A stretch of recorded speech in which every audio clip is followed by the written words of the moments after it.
Vamos falar de trabalho com ele, Dr. Juiz Rodolfo Pamplona. Café Duplo, entrevista. Bom dia, doutor. Também seja sempre mais uma vez bem-vindo. Bom dia, Bruno. É um prazer mais uma vez estar aqui na Rádio Câmara, podendo servir ao cidadão através deste programa que é sensacional e que presta realmente um serviço inestimável a toda a comunidade brasileira. Doutor, nos ajude a entender o que é que estão tentando fazer com os nossos direitos trabalhistas. Bom, temos aí mudança em vista no que diz respeito ao pagamento das férias e do 13º. Pensam em parcelar esses pagamentos. Temos aí mudanças também no FGTS. A empresa passa a recolher, se eu não me engano, 2%. Já recolhia 8%, agora vai recolher 2% e o resto fica na conta do trabalhador. É isso mesmo? Vamos por partes. Vamos falar desse projeto. Verde e amarelo. Esse projeto Verde e Amarelo é um Jack Stripador, por partes, e vamos aqui explicar, na verdade, a chamada MP 905.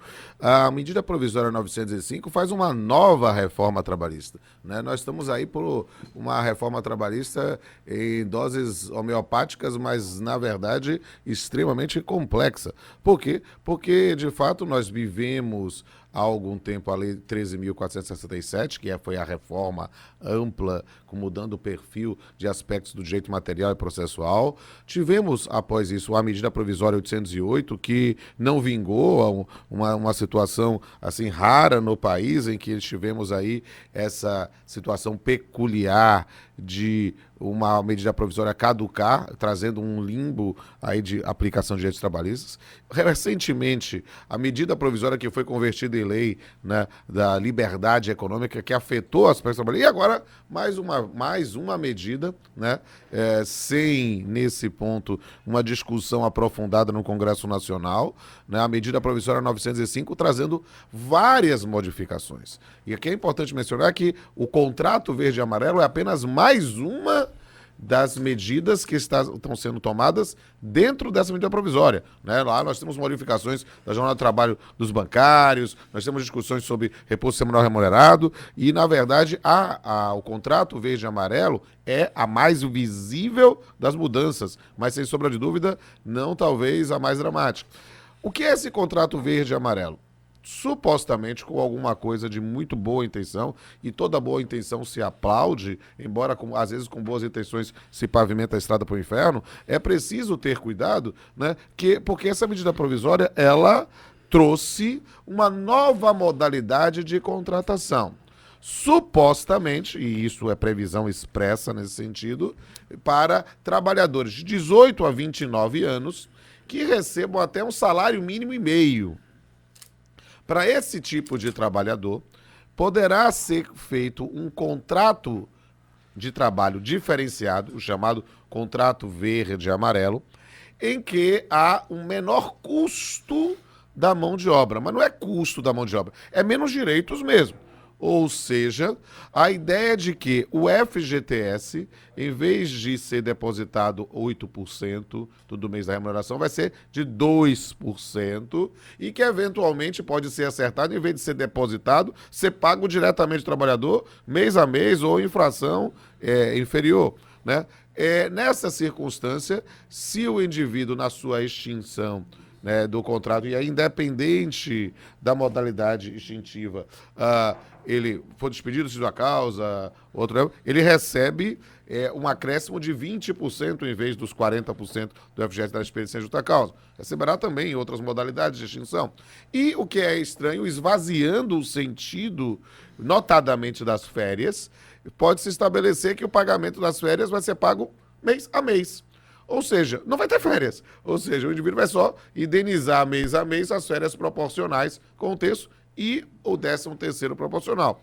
E isso, supostamente, Bruno, é feito só para trabalhadores de 18 a 29 anos, que estejam no seu primeiro emprego, desprezadas 4 modalidades de contratação, que são de emprego, aprendizagem, contrato de experiência, contrato intermitente ou situações de contratos que não sejam especificamente de emprego. Mas, ao mesmo tempo, ele traz uma previsão estranhíssima de dizer que o indivíduo se for despedido, não pode ser contratado por essa modalidade durante um prazo de 180 dias, 6 meses.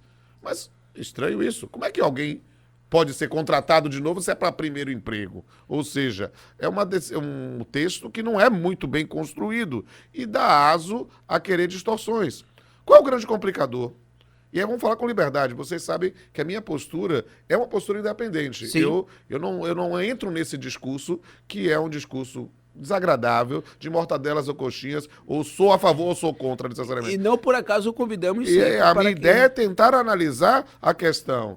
Por quê? Porque, claro, qualquer modalidade de estímulo a novos postos de trabalho no momento de crise, qualquer iniciativa vai ter sempre o meu respeito, mas Claro. isso não vai deixar de ter a minha crítica. Por quê? Porque estimular contratação é uma coisa.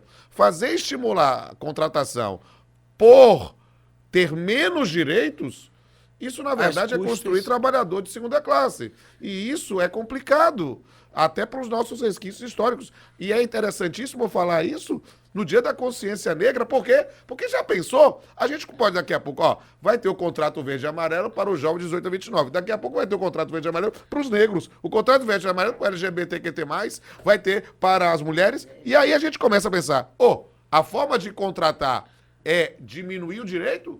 Que tal estimular com aspectos tributários, que aí o Estado mexe no bolso dele e não do trabalhador? Agora, será que não tem nenhum ponto positivo? E será que não tem nenhuma alternativa? Daqui a pouquinho, doutor juiz Rodolfo Pamplona responde, porque eu quero saber a opinião dela, a vereadora Marta Rodrigues, que veio aqui para conversar sobre consciência negra. Mas eu tenho absoluta certeza que ela já tem uma opinião formada, como sempre tem, não só sobre tudo, mas principalmente, né, sobre o que lhe perguntem. Bom dia, vereadora, seja muito bem-vinda. Café Duplo. Entrevista. Bom dia. Bom dia. Então, pacote verde e amarelo. Há quem chama esse pacote aí, use aquela máxima, né, que a gente está se dando mal, para não usar uma expressão mais popularmente conhecida, em verde e amarelo. A senhora concorda, vereadora? Pois é, Bruno, uma alegria também estar aqui. Bruna não está ao nosso É. lado, mas o café hoje Só por não hoje. está duplo, só hoje, né? Mas você está aqui para a gente continuar a nossa reflexão. Saudar aqui também o nosso juiz, doutor Rodolfo, dizer da importância dessa reflexão que ele traz e apresentando também os aspectos do ponto de vista também que os juízes também devem se posicionar, né? Está analisando os fatos e, a partir daí, você julgar o que está ali naquela pauta. E o pacote verde e amarelo é uma...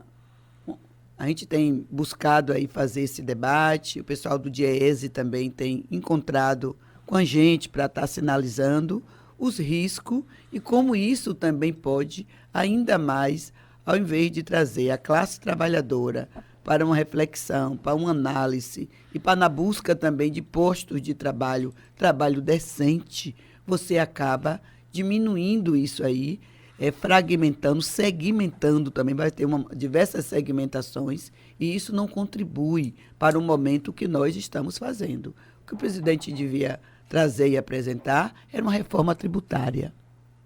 E essa reforma tributária, fazer uma reforma tributária que pudesse também estar taxando quem tem mais tem que estar contribuindo também com o seu compromisso de uma forma mais generosa. Quem tem menos vai arcar também com aquele seu potencial que você tem condições para você poder inserir os excluídos, aqueles que ao longo do tempo vivem à margem e não têm acesso ao emprego, às políticas públicas. Então é isso que nós precisamos debater, mas de forma séria e de forma também que a gente convide todos os segmentos, a classe trabalhadora, a população, a justiça, os juízes, o Ministério Público, quem no dia a dia também está à frente e recebe essas denúncias. Eu não vejo a reforma tributária caminhar na mesma velocidade das reformas como a da Previdência, trabalhistas. Por que será, hein? Aí é uma questão de vontade política, não é mesmo?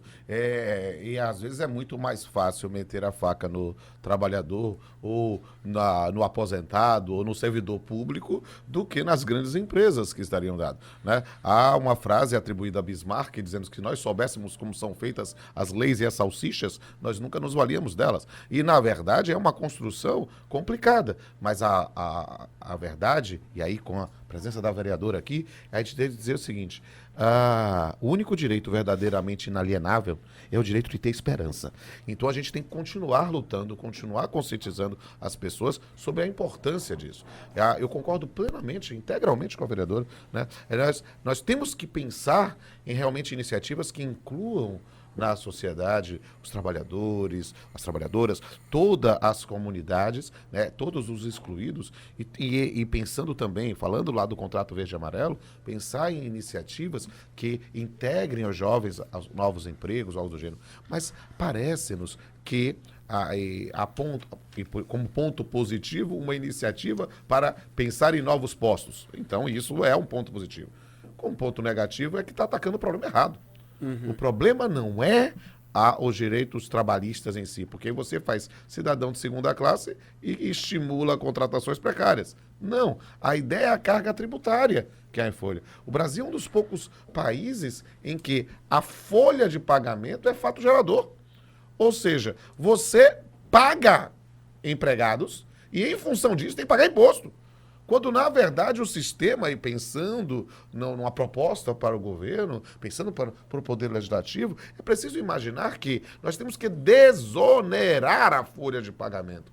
Fazer com que contratar trabalhadores, fazer com que manter trabalhadores seja algo que pague menos imposto.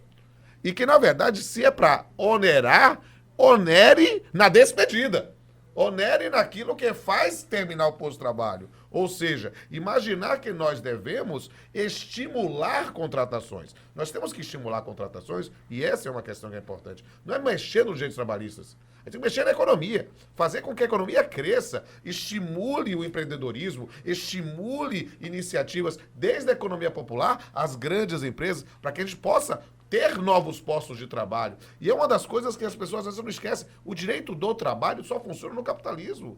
A lógica é de estimular as atividades econômicas, mas sem desvalorizar o trabalhador. Esse é o doutor juiz Rodolfo Pamplona, a quem eu agradeço pela atenção, participação e por todo o esclarecimento de sempre. E estamos à disposição, é uma honra, é um prazer, é um privilégio vir servir o cidadão, falando aqui com os ouvintes da Rádio Câmara, está tão bem acompanhado aqui por parlamentares, por profissionais. Eu quero de me colocar sempre à disposição do nosso amigo Bruno. A nossa amiga Bruna hoje não veio, então o café duplo é um café em duplo com Bruno, porque na verdade o Bruno vale por dois. Então, nesse ponto, para mim é um prazer mais uma vez estar aqui. Até a próxima. Grato, doutor.